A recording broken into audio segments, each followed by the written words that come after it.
देखिए, constitution is what the Supreme Court says, इसका simply मतलब हुआ कि जो भी सुप्रीम कोर्ट ने कह दिया वही कॉन्स्टिट्यूशन है और कुछ नहीं, ठीक है। Because the final interpreter of the constitution is the Supreme court. Constitution एक बुक है, ठीक है, इसमें बहुत सारी ऐसी चीजें लिखी हुई है जो कि नॉर्मल आदमी के समझ में नहीं आएगा, ठीक है। लॉज की बात है कि कॉन्स्टिट्यूशनल असेंबली ने क्या क्या सोच करके ये सारे लॉज बनाए थे, तो ये सब नॉर्मल सिटीजन हम और आपकी बात नहीं है कि हम समझ जाएं। तो सुप्रीम कोर्ट जो बोलेगा कि इस लाइन का ये मतलब हुआ, तो हर पूरी कंट्री को ये मानना पड़ेगा, नहीं इस लाइन का यही मतलब है, ठीक है। So this is why it is written the constitution is what the Supreme Court says. So the final interpreter of the constitution is the Supreme Court. तो अब बात आती है कि ये मैंने फेडरलिज्म का फीचर क्यों लिखा है। तो फेडरलिज्म का फीचर मैंने ये इस वजह से लिखा है क्योंकि there are so many cases where there is a dispute in between the centre and the state. तो सुप्रीम कोर्ट के पास ये राइट होता है ओरिजिनल जुरिस्डिक्शन में कि if there is any dispute in between the centre and the state, तो Supreme Court उसको रिजॉल्व करेगा, एब्जॉल्व करेगा, ठीक है। और कॉन्स्टिट्यूशन को अच्छे से इंटरप्रेट करके वो समझाएगा कि ये राइट स्टेट का है और ये राइट सेंटर का है। तो आप लोग इस फील्ड में काम कीजिए, इससे बाहर आप नहीं जा सकते। सो this is the function of the Supreme court, that is why it is supreme court is called the final interpreter. Financial autonomy, ये भी फेडरलिज्म का एक बहुत ही इंपॉर्टेंट फीचर है।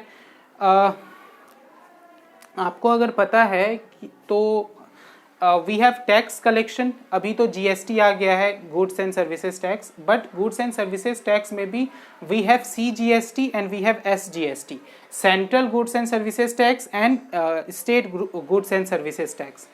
इसका मतलब होता है कि सेंटर अगर चाहे तो अलग अलग फील्ड में वो अपने टैक्सेस इम्पोज कर सकता है, और स्टेट भी अगर चाहे तो वो अलग अलग फील्ड में अपने टैक्सेस इम्पोज कर सकता है। Although nowadays it is the GST जिसमें कि पूरे इनडायरेक्ट टैक्स को इंक्लूड कर लिया गया है, तो वो एक कमिटी करती है जिसमें स्टेट के भी रिप्रेजेंटेशन होते हैं, that is the another case.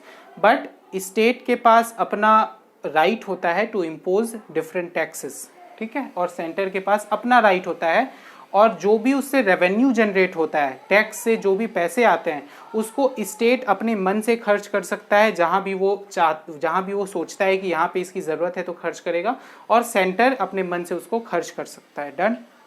And there is a distribution of tax. Centre के पास टैक्स आता है तो वो क्या करेगा, अलग अलग स्टेट को बांटेगा। So this is the distribution of tax. That is why the financial autonomy lies with both centre and the state in terms of tax collection and the the appropriation of the taxes, कि कहाँ use करना है उसको।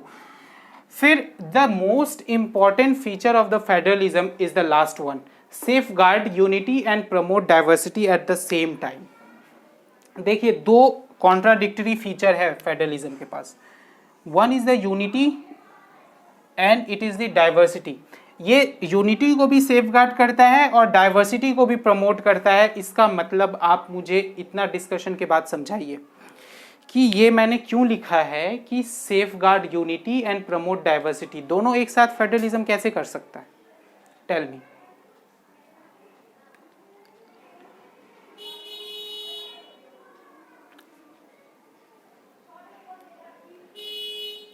बताइए।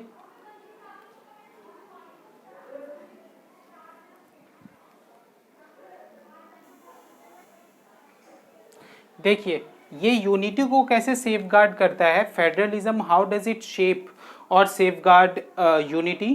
Because हमने state को power अपना दे दिया, सेंटर के पास अपना पावर है, तो जो स्टेट के लोग हैं वो लोग आपस में एक यूनिटी शो करेंगे ना, क्योंकि सपोज आप दिल्ली से हैं, सपोज मैं दिल्ली से हूँ और कोई तीसरा इंसान भी दिल्ली से है, जब ये तीनों आपस में मिलेगा तो there is a sense of unity in between them. Why? Because they all the three belong to the same state,